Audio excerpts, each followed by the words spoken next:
Hello guys, कैसे हैं आप लोग? वेल, चलो तो आज हम चालू करते हैं सबसे इंपॉर्टेंट टॉपिक जिसका नाम है इनपुट टैक्स क्रेडिट। ओके, तो जिसका हमें था इंतजार वो घड़ी आ गई आ गई आ गई, है ना? चलो देखो, तो ये इनपुट टैक्स क्रेडिट, मैं पहले इसका बेसिक ओवरव्यू आपको समझा देता हूं। ये होता क्या है, देखो, कोई एक सप्लायर है मिस्टर एक्स। ये मिस्टर एक्स इनपुट खरीदेगा या कैपिटल गुड्स खरीदेगा, हो सकता है ना, प्लांट मशीनरी, कोई कैपिटल गुड्स, या फिर कोई सर्विसेज लेगा। और ये तीनों चीज लेके ये अपना फिनिश्ड गुड्स बनाता है, अपना फिनिश्ड गुड्स बनाएगा। और ये फिनिश्ड गुड्स बनाने के बाद ये मिस्टर एक्स इस फिनिश्ड गुड को सेल करता है या सप्लाई करता है ना?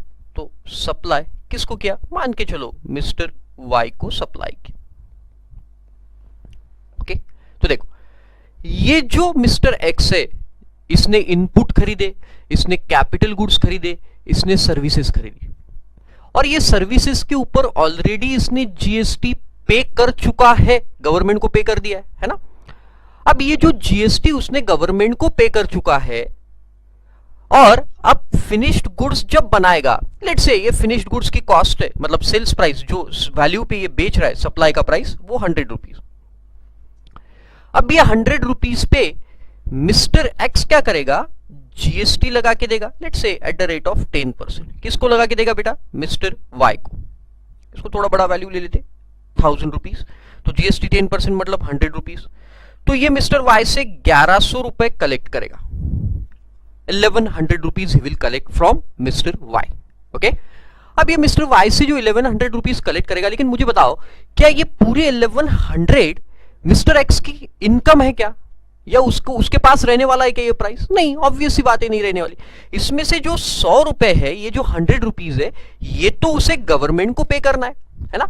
Being it is indirect tax, GST is indirect tax, हम लोग क्या करते हैं बेटा कि सामने वाले पर्सन से टैक्स कलेक्ट करते हैं और वो गवर्नमेंट को भर देते हैं। जैसे देखो, आप मेरे लेक्चर्स परचेस करेंगे, राइट?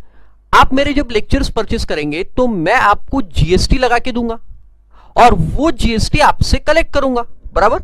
और फिर वो जीएसटी कलेक्ट करने के बाद मुझे वो जीएसटी गवर्नमेंट को भरना है। Is it simple? वेरी। तो देखो, अब होता क्या, ये 100 रुपए मुझे, मैंने जो मिस्टर वाई से कलेक्ट किए, ये 100 रुपीज मुझे गवर्नमेंट को भरना है, राइट? बट जब मैंने ये गुड्स परचेस किए थे, इनपुट्स परचेस किए थे, कैपिटल गुड्स परचेस किए थे, सर्विसेज ली थी, इनके ऊपर मैंने ऑलरेडी जीएसटी देके रखा है, राइट? और ये इनपुट और कैपिटल गुड्स यही गुड्स बनाने के लिए तो यूज हुए थे, जिनके ऊपर मैंने ऑलरेडी जीएसटी पे कर चुके। तो फिर ऐसे केस में क्या हो, मान के चलो ये तीनों के ऊपर मिला के मैंने ऑलरेडी जीएसटी 60 रुपीज का पे कर दिया, है ना? 20 का इनपुट पे, 20 का कैपिटल गुड्स पे और 20 का सर्विस पे, इनके ऊपर मैंने इतना जीएसटी ऑलरेडी पे कर चुका है। टोटल 60 रुपीज का जीएसटी मैंने पे कर दिया। तो गवर्नमेंट क्या बोलता है, देखो, अब मिस्टर एक्स के एंगल से सोचते अपन, मिस्टर एक्स की ये लाइबिलिटी है, आउटपुट लाइबिलिटी जिसको अपन बोलेंगे। Why liability? बिकॉज मैं इन ये जीएसटी, मतलब मिस्टर एक्स क्या कर रहा है, मिस्टर वाई से ये जीएसटी कलेक्ट कर रहा है जो उसको गवर्नमेंट को भरना है, राइट? तो ये इसकी क्या हो गई बेटा? लाइबिलिटी, मिस्टर एक्स की लाइबिलिटी हो गई। तो हम उसे बोलेंगे आउटपुट लाइबिलिटी। कितनी होगी आउटपुट लाइबिलिटी बताओ? 100 रुपीज। Very simple. इसमें से क्या करेंगे अपन? आईटीसी, इनपुट टैक्स क्रेडिट, जो हमने ऑलरेडी गवर्नमेंट को भर चुका है, वो टैक्स, कितने का टैक्स है देखो, 60 रुपीज का टैक्स है, दिख रहा है आपको? तो वो 60 रुपीज हम इसमें से माइनस करेंगे, तो बताओ कितना बचेगा बेटा? Net output liability, net output liability बचेगी आपकी 40 रुपीज। और अब ये 40 रुपीज आपको गवर्नमेंट को भरना है, तो इसमें रहेगा हिस्सा आपका, मालूम है आपको, सीजीएसटी, एसजीएसटी, या फिर हो सकता है अगर इंटर स्टेट है तो फिर क्या पे करना पड़ेगा आपको? IGST. As simple as that, right? तो ये फिर आपको गवर्नमेंट को पे करना पड़ेगा। Very simple. ओके, समझ में आ गया आपके? तो आईटीसी क्या होता है? बेसिकली इनपुट टैक्स क्रेडिट, जो पहले हम लोगों ने टैक्स पे किया उसका क्रेडिट हम हमारे आउटपुट लायबिलिटी के साथ ले लेते हैं। Fantastic, okay, simple. अब सर सबसे पहले ये बता दो इनके डेफिनेशंस क्या है। इनपुट कब बोलेंगे किसी चीज को, या किसी चीज को हम लोग कैपिटल गुड्स कब बोलेंगे, या कोई चीज को हम सर्विसेज कब बोलेंगे। ओके, तो वहां पे उसकी डेफिनेशन दी है, अपन एक एक करके देखते हैं। ये 3 डेफिनेशन पहले देख लेंगे, फिर जब जब जो डेफिनेशन काम की रहेगी मैं यहां पे लेके आऊंगा डेफिनेशन पे आपको, और फिर अपन पढ़ेंगे। अभी अपन ये पहले 3 डेफिनेशन देखते हैं। ओके, चलो देखो क्या बोलता है। देखो, कैपिटल गुड्स, सबसे पहली डेफिनेशन कैपिटल गुड्स। तो कैपिटल गुड्स का बहुत ही सिंपल मतलब है, आपको दिख रहा है। ओके, हाँ, कैपिटल गुड्स तो पुराने लॉ में एक्साइज में या सर्विस टैक्स में अलग अलग डेफिनेशंस दी थी। एक्साइज में कैपिटल गुड्स की डेफिनेशन बहुत बड़ी थी, अब उन्होंने बहुत सिंपल कर दिया। कैपिटल गुड्स मतलब वो गुड्स उन्होंने बोल दिया जो जो भी गुड्स आप बुक्स ऑफ अकाउंट में कैपिटलाइज करोगे, जो बुक्स ऑफ अकाउंट में कैपिटलाइज करोगे, और जो कैपिटल गुड्स आप बिजनेस के लिए यूज करेंगे, मतलब आपने वो गुड्स बिजनेस के स्ट्रिक्टली बिजनेस पर्पस के लिए यूज करना चाहिए, तो ही आपको उसका क्रेडिट मिलेगा। जैसे देखो एग्जांपल मैं आपको देता हूं, मेरी एक मेडिकल की शॉप है, वो मेडिकल के शॉप के लिए मैंने फ्रिज खरीदा, फ्रिज है ना, तो वो फ्रिज खरीदा, मान के चलो 30,000 रुपए का, 30,000 रुपीज का फ्रिज मैंने खरीदा, और वो 30,000 पे सामने वाले ने मुझे 5,000 रुपए जीएसटी लगा के दिया। ओके, तो फ्रिज है मेरा 30,000 का, इसके ऊपर जीएसटी लग के आया 5,000। ये सब अलग अलग आएगा आपको, है ना, सीजीएसटी एसजीएसटी, एग्जांपल के लिए लिख रहा हूं। तो टोटल मैंने उसको 35,000 पे किए।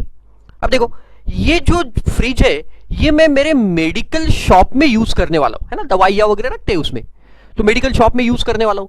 तो मुझे बताओ क्या ये मेरे furtherance of course of business के लिए यूज हो रहा है, मतलब मेरे बिजनेस के लिए यूज हो रहा है फ्रिज? Yes, definitely. दूसरी बात, क्या ये फ्रिज मैं बुक्स ऑफ अकाउंट में कैपिटलाइज कर सकता हूं? यस, बिल्कुल कर सकता हूं, because it is capital asset. Okay, तो फिर गवर्नमेंट ने बोला आप इस 5,000 का क्रेडिट ले सकते हो, being it is input, sorry, being it is capital goods, sorry, being it is capital goods. तो अगर ये फ्रीज, दूसरा एग्जांपल, अगर ये फ्रीज मैं मेरे घर के लिए लाता था, मैंने मेरे घर के लिए फ्रीज लाया, और वो फ्रिज 30,000 रुपए का ही है, 5,000 रुपए जीएसटी लग के आया उसके ऊपर, अब बताओ क्या मैं इसका क्रेडिट ले सकता हूं? देखो कैपिटल एसेट तो है, because it is capitalize, I can, मतलब मैंने कर नहीं सकता, एक्चुअली मैं नहीं कर रहा हूं, लेकिन क्या ये कैपिटल गुड्स है? Yes, definitely it is capital goods, but ये कैपिटल गुड्स मैं मेरे बिजनेस पर्पस के लिए यूज नहीं कर रहा हूं, तो मैं इसका क्रेडिट भी नहीं ले सकता। ओके, तो देखो वहां पे लिखा है capital goods means the goods the value of which is capitalized in the books of account, जिसकी वैल्यू बुक्स ऑफ अकाउंट में क्या होती है बेटा? कैपिटलाइज होती है, of a person claiming ITC, input tax credit, and which are used और intended to be used, आज कर रहे हो या करने वाले हो, intended to be use in the course or furtherance of business. तो बिजनेस में आप अगर उसको यूज कर रहे हो तो फिर हम उसको कैपिटल गुड्स बोल देंगे। Getting the point? सिंपल। चलो, इनपुट। अब इनपुट की डेफिनेशन क्या है? All the goods other than capital goods, जो कैपिटल गुड्स नहीं है वो सब इनपुट है। The best example is raw material. Okay, तो जो भी गुड्स कैपिटल गुड्स नहीं है वो सब इनपुट्स है, लेकिन वो सब चीजें आप अगेन बिजनेस में यूज करना चाहिए, तभी मैं उसको कैपिटल गुड्स बोलूंगा, सॉरी, तभी मैं क्या बोलूंगा? उसको इनपुट बोलूंगा। तो देखो, inputs means goods other than capital goods. Input का मतलब जो गुड्स कैपिटल गुड्स नहीं है, यूज्ड और intended to be used by the supplier in the course or in furtherance of business. तो जो बिजनेस में यूज हो रहा है उसे अपन क्या बोल देंगे फिर? इनपुट, जो कैपिटल गुड्स नहीं। बहुत ही सिंपल बना दिया है डेफिनेशन को। पहले बहुत कॉम्प्लिकेटेड डेफिनेशंस थी, अब वो सबको खत्म कर दिया और बहुत सिंपल डेफिनेशन बना दिया। ओके, चलो नेक्स्ट, इनपुट सर्विस। ये भी simple. Input service means any service used और intended to be used by the supplier in the course of furtherance of business. तो ऐसी सर्विस जो आप फर्दरेंस ऑफ बिजनेस, मतलब बिजनेस पर्पस के लिए यूज कर रहे हो, उसे अपन कौन सी सर्विस बोल देंगे बेटा? Input service. और ये तीनों पे जो जीएसटी लग के आएगा उसका क्रेडिट आप बिजनेस में ले पाएंगे, मतलब आउटपुट लायबिलिटी के साथ आप उसको सेट ऑफ कर पाएंगे। Simple as that. Okay, good, fantastic. चलो अब देखते हैं सेक्शन 16। 15 तक हमने ऑलरेडी कंप्लीट कर दिया था। Now will move to section 16। Okay, ध्यान दो, ये जो बाकी डेफिनेशन इस चैप्टर में है, जैसे जैसे काम पड़ेगा वैसे वैसे अपन इन डेफिनेशंस को देखते जाएंगे। ओके, चलो तो देखते सेक्शन 16। पहले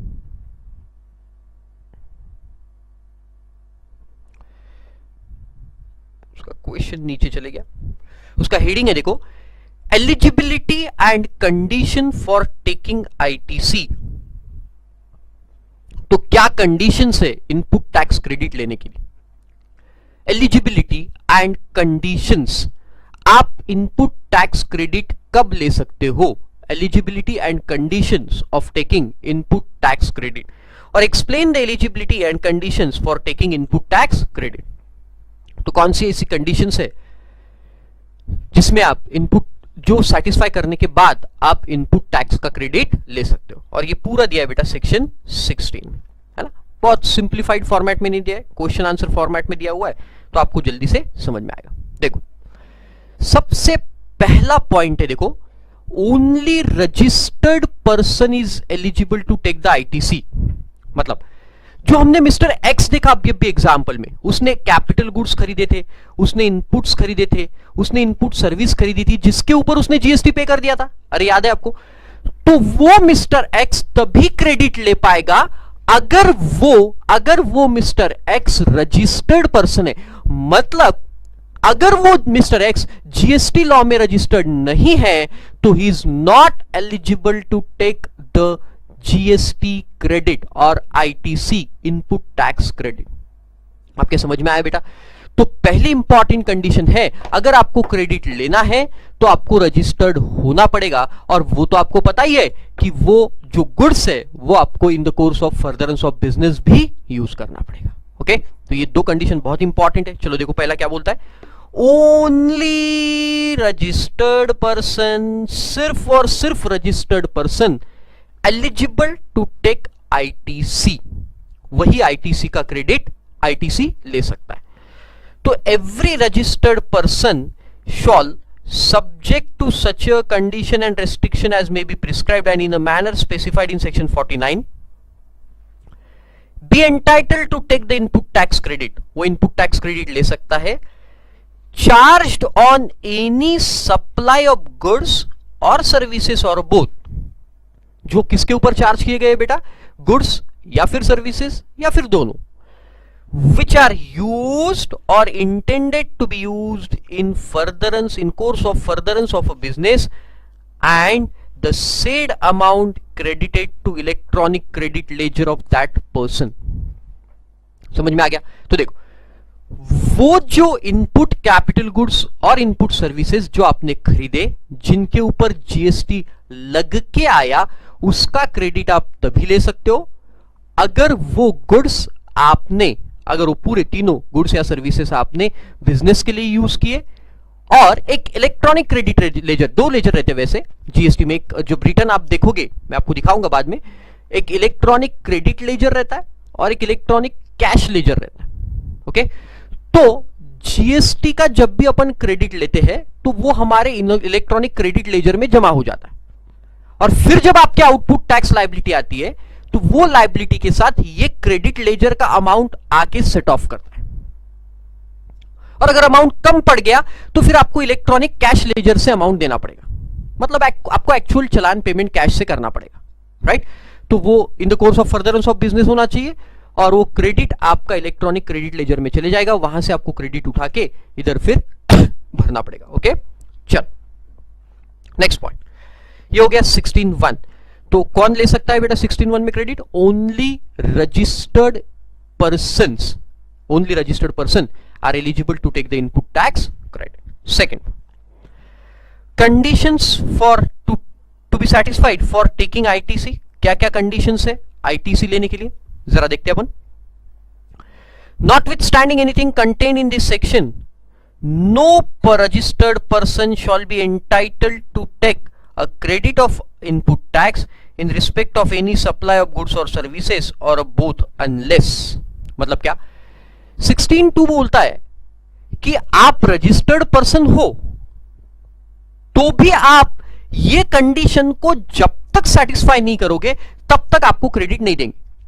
तो हमारी ये 16(2) की जो कंडीशन है वो आपको सेटिस्फाई करना पड़ेगा। भाई आप रजिस्टर्ड हो, माना mister X you are registered person, but you have to satisfy all these conditions, only then you can take the credit. If you are not satisfying the above condition, below mentioned condition, you are not eligible to take the credit, though you are a registered person. Okay? तो चलो देखो पहली condition क्या है, possession of tax paying document. Yes tell me, कौन सा document होता है? इनवॉइस। अगर ये मिस्टर एक्स को क्रेडिट लेना है तो फिर ये जो उसने गुड्स या सर्विसेज या कैपिटल गुड्स या इनपुट या सर्विसेज ली, उसका इसके पास इनवॉइस होना चाहिए। जब तक आपके पास इनवॉइस नहीं होगा, you are not suppose to allow to take the credit, है ना? क्यों बेटा? क्योंकि invoice is most trusted document. ये इनवॉइस जो रहता है, मान के चलो आपने 1000 रुपए का गुड्स परचेस किया, दिस इज वैल्यू, इनवॉइस में लिखा रहता है टैक्स इनवॉइस, और इसी में आपका सीजीएसटी एंड एसजीएसटी का अमाउंट भी लिखा हुआ रहेगा, मान के चलो 50 रुपए। तो ये इनवॉइस जब तक आपके पास नहीं है आप क्रेडिट नहीं ले सकते। You should be in position of invoice. Okay, तो देखो वहां पे क्या, he is in position of tax invoice और debit note. Debit note is also invoice on the basis of which you can take the credit, issued by supplier.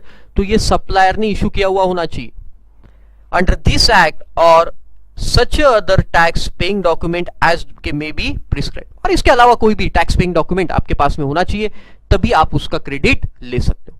So for taking the credit you should be in position of tax invoice. ये हो गया पहला condition. Second condition, receipt of goods और services. क्या मतलब हुआ इसका? देखो कि अगर आप कोई गुड्स का क्रेडिट लेना चाहते हो, राइट? देखो जैसे एग्जाम्पल अगेन, चलो यहां पे देखते हैं, ये मिस्टर एक्स ने कोई गुड्स मिस्टर वाई को बेचे।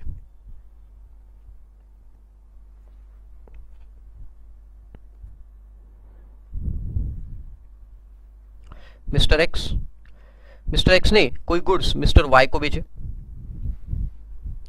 ओके, तो मिस्टर एक्स जब मिस्टर वाई को कोई गुड्स बेचेगा तो ये गुड्स इसके पोजीशन में आना चाहिए। मतलब क्या?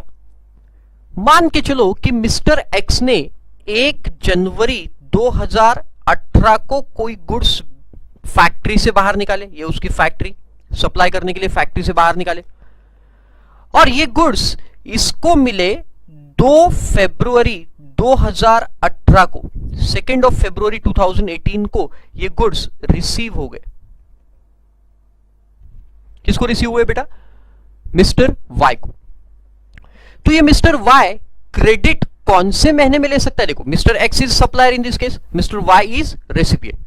तो मिस्टर वाई को क्रेडिट लेना है, तो मिस्टर वाई, देखो इनवॉइस तो इसको मिल गया था, इनवॉइस तो जनवरी महीने में मिल गया था। इनवॉइस कौन से महीने में मिल गया था? जनवरी। इनवॉइस जनवरी महीने में मिल गया था, but can mister Y take the credit? The answer is no. ये जब तक इसके पास गुड्स नहीं आएंगे तब तक मिस्टर वाई क्रेडिट नहीं ले सकता।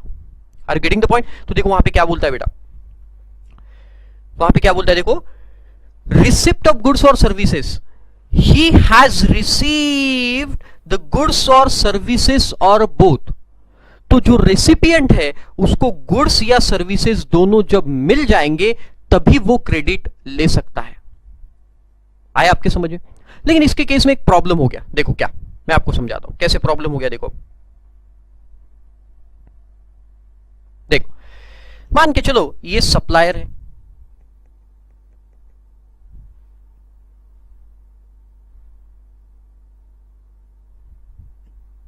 सप्लायर। तो सप्लायर कहां का है? देखो सप्लायर लेट्स से हाँ जी, ध्यान दो, सप्लायर है मुंबई का,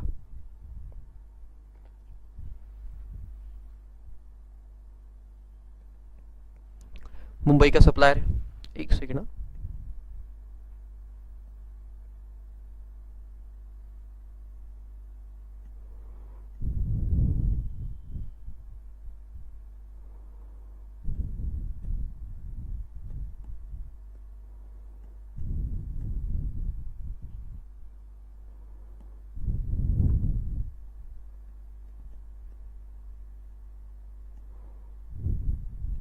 हाँ जी, ये है सप्लायर,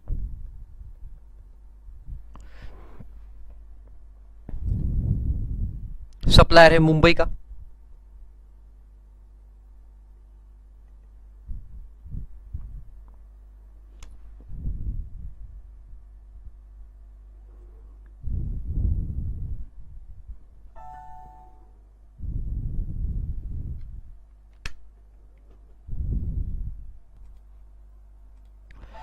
हाँ। चलो गाइस, तो देखो हम क्या देख रहे थे कि ये मिस्टर एक्स है, मिस्टर एक्स, राइट। ये मिस्टर एक्स ने कोई गुड्स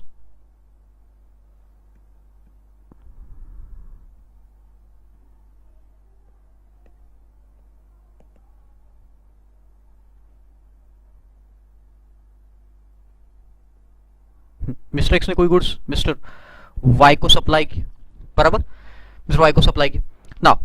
ये मिस्टर वाई इसका क्रेडिट तभी ले पाएगा, मिस्टर वाई तभी क्रेडिट ले पाएगा जब मिस्टर वाई को ये गुड्स रिसीव हो जाएंगे।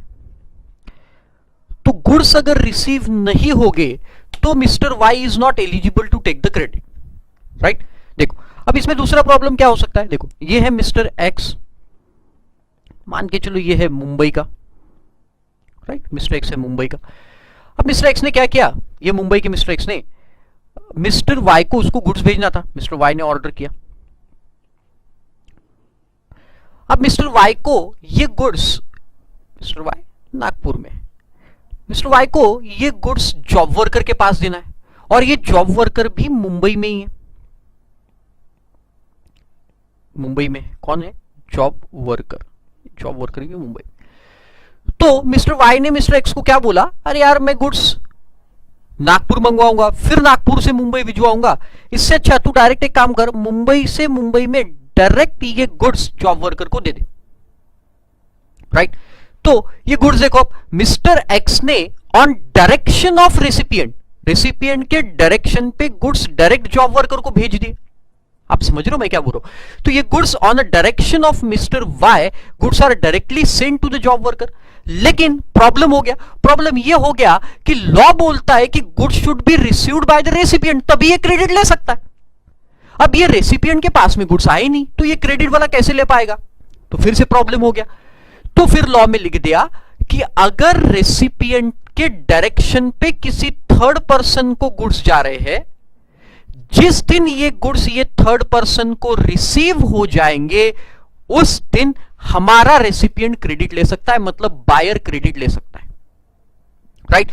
तो बायर के डायरेक्शन पे अगर सप्लायर ने किसी और को गुड्स भेज दिए, जैसे मेरे एग्जांपल में मैंने जॉब वर्कर को भेजे, तो जिस दिन वो गुड्स जॉब वर्कर की प्रीमाइसिस में पहुंच जाएंगे उस दिन ये बायर क्रेडिट ले सकता है। Getting the point. तो वही वहां पे लिखा है, देखो क्या बोलता है, वही वहां पे लिखा है, it shall be deemed that the registered person has received the goods, registered person मतलब मिस्टर वाई की बात कर रहे हैं, when the goods are delivered by the supplier to the recipient, directly recipient को गए तो, और any other person मतलब यहां पे जॉब वर्कर की बात कर रहे हैं, और any other person on the direction of such a registered person whether acting as an agent or otherwise before or during the movement of goods either by way of transfer of documents of title to the goods or otherwise। तो अगर ये goods का movement मतलब during the movement ये goods निकल रहे थे नागपुर की तरफ, लेकिन बीच में ही मिस्टर वाई ने बोला अरे रुको रुको रुको रुको रुको, आप एक काम करो, वो गुड्स मुंबई के ही दूसरे एरिया में लेके जाओ मेरे जॉब वर्कर के पास, या फिर डॉक्यूमेंट ऑफ टाइटल ट्रांसफर करके कि मिस्टर वाई ने क्या बोला, अरे देखो यार मुझे है ना तो बायर मेरा देखो ध्यान से सुना, मिस्टर एक्स सप्लायर है, मिस्टर वाई है बायर। अब मिस्टर वाई ने गुड्स खरीदने के बाद वो गुड्स फिर से किसी और को बेचना है, मिस्टर वाई किसी और को बेचेगा। अब मिस्टर वाई का भी बायर नागपुर में मुंबई में ही है, मिस्टर वाई का भी बायर मुंबई में, तो मिस्टर वाई ने मिस्टर एक्स को बोला कि मिस्टर एक्स एक काम करो, आप ये गुड्स डायरेक्ट मुंबई के मेरे बायर को बेच दो, transfer by way of document of title, है ना। ऐसे बोलने से नहीं समझेंगे आपको, मैं बताता हूं, देखो कैसे।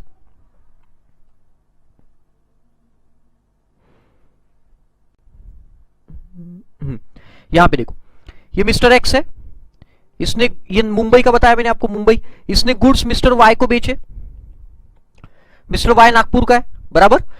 तो इसको एक कस्टमर, इसका मिस्टर वाई का कस्टमर है मुंबई में इटसेल्फ, ये बायर, ये किसका बायर है, वाई का, मिस्टर जेड। तो मिस्टर वाई ने मिस्टर एक्स को बोला कि आप गुड्स मुझे यहां ना भिजवाते हुए आप डायरेक्ट इसको भिजवा दो, राइट। तो जिस दिन गुड्स इसके प्रीमाइसेस में मिल जाएंगे उस दिन आप क्रेडिट ले सकते हो। Getting the point? Yes, by way of document of title. फिर third point, tax charged is actually paid to the government. तो देखो, मिस्टर वाई ने मिस्टर एक्स को टैक्स दिया होगा, बराबर। तो ये जो टैक्स मिस्टर वाई ने मिस्टर एक्स को दिया, ये टैक्स मिस्टर एक्स गवर्नमेंट को पे कर देना चाहिए, तभी अपन क्रेडिट ले सकते हैं।